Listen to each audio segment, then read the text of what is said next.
नमस्कार साଙ୍ଗମାନେ जय जगन्नाथ। आज ମୁଁ ବିରି ବତୁରେଇଥିନି। ଆମ ଝିଅ ଆସିକି କହୁଛି ଅପାଲୁ ଏତେ ବିରି କ'ଣ ହବ? ମୁଁ କହିଲି ନା ନା ହେରା ହବ ବଢ଼ି। ସିଏ କହୁଛି ମୁଁ ଭାବିନି ବୋଧେ ତମେ ବରା କରିବ। ମୁଁ ନା ନା ହେରା ବଢ଼ି ହବ, କଖାରୁ କାଟୁଛି ବା। ତାପରେ ଝିଅ ଶୋଇଥିଲା ଉଠି ପଡ଼ିଲା, ଉଠି ଗଲା ତାକୁ ଯେମିତି ଧରି ପକେଇନି ଟିକେ ଗେଲ କରିଦେନି। ମୁଁ କହିନି ଏତେ ସମୟ ଶୋଇଲା ମୋ ଝିଅଟା କହିକି ତାକୁ ଗେଲ କରିକି ମୁଁ ପୁଣି ନେଇକି ଶୋଇଦେନି। ଶୋଇ ଦେଇକି ଗନି ତରତର ହେଇକି ବିରି ଧୋଇବାକୁ।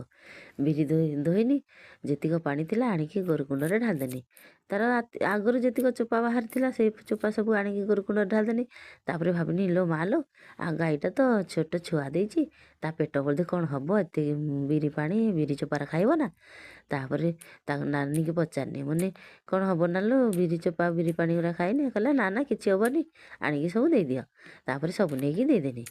ଆଉ ଯେତିକ ଅଳ୍ପ ଦୁଇଟା ଚୋପା ଥିଲା ତାକୁ ସେମିତି ଦୁଇଥର ପାଣି ଦେଇ ଗଳେଇନି। ତାପରେ ବାବୁ ଆସିକି କହୁଛନ୍ତି ଲୋ ସବୁ ଚୋପା ତିକ ପକେଇଦେଲୁ? ମୁଁ କହିନି ନା ନା ସବୁ ଚୋପା ପକେଇନି, ଅଳ୍ପ ରଖିଛି ଅଛି। ତାପରେ କହିଲେ ମୋ ବୋଉ ଯେତେବେଳେ ବଡ଼ି କରେ ସେତେବେଳେ ଚୋପା ଅଳ୍ପ ବିରି ମିଶେଇକି ଚକୁଳି ପିଠା କରେ, ତୁ ସେମିତି ଚକୁଳି ପିଠା କରୁନୁ ଚୋପା ରଖିକି। ତାପରେ ମୁଁ କହିନି ହଁ ହଁ ଠିକ୍ ଅଛି ତାହେଲେ, ଆଉ ମୁଁ ଚକୁଳି କରିଦେବି। ସେଥିପାଇଁ କହିକି ଜାଲିରେ ଛାଙ୍କି ଛାଙ୍କିକି ରଖିନି। ତାପରେ ପୁଣି ଚକଟି ଚକଟି ଚକଟି ଚକଟି 8-10 ଥର ଭଲ ଭାବରେ ଧୋଇଦେନି ବିରିଟାକୁ। ଧୋଇ ଦେଇକି ଯେତିକି ଚୋପା ବାହାରିଲା ସେ ଜାଲି ଦେହରେ ଗଡ଼େଇଦେନି। ଏମିତି କରି କରି କରି କରି ଧୋଇଦେନି। ତାପରେ ଆମ ଝିଅଟେ ଯାଇକି ବସିଥାଏ, ତାକୁ କହିନି ଝିଅ ଲୋ ଯା ଯା, ଆଉ ଝିଅ କାନ୍ଦିବ ତା କତିରେ ବସିଥିବୁ, ଖଟରେ ବସିଥିବୁ, ଝିଅ କାନ୍ଦିନେ ତାକୁ ଟିକେ ଖେଳେଇବୁ। ଯଦି ଜୋରରେ କାନ୍ଦିବ ତାହେଲେ ମୋତେ କିଛି କାମ କରେଇ ଦେବନି।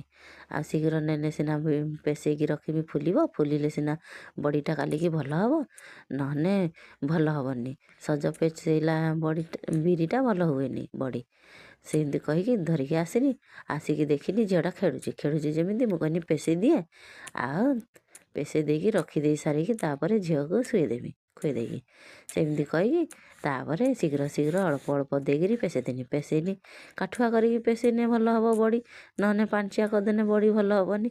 ମୋ ପୁଅ ଆସିକି କହୁଛି ମାମା ଲୋ ଆମର କାଲିକି ବଡ଼ି ହେବ? ମୁଁ କହିନି ହଁ ହଁ କାଲିକି ବଡ଼ି ହେବ। ତାପରେ ସେ ତାର ଖେଳିକି ପଳେଇଲା। ତାପରେ ମୁଁ ଏମିତି ଅଳ୍ପ ଅଳ୍ପ କରିକି 8-10 ଥର ହେଲା ଅଳ୍ପ ଅଳ୍ପ ଦେଇକି କାଠୁଆ କରିକି ପେଷେଇନି।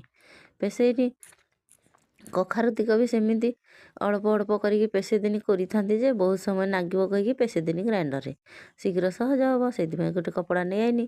କପଡ଼ାରେ ଚିପୁଡ଼ି ଚିପୁଡ଼ି ଚିପୁଡ଼ି ଚିପୁଡ଼ି ପାଣି ତିକ ସବୁ ନିଗାଡ଼ି ଦେନି, କଖାରୁର ଗଣ୍ଠି କରି ରଖିଦେନି। ତାପରେ ବିରିଗୁଡ଼ା ଘରକୁ ନେଇଗନି, ନେଇକି ଘୋରେଇକି ରଖିଦେନି। କାଲିକି ଫୁଲିନେ ବଡ଼ି ହେବ। ରହିଲି, ଜୟ ଜଗନ୍ନାଥ ସାଙ୍ଗମାନେ।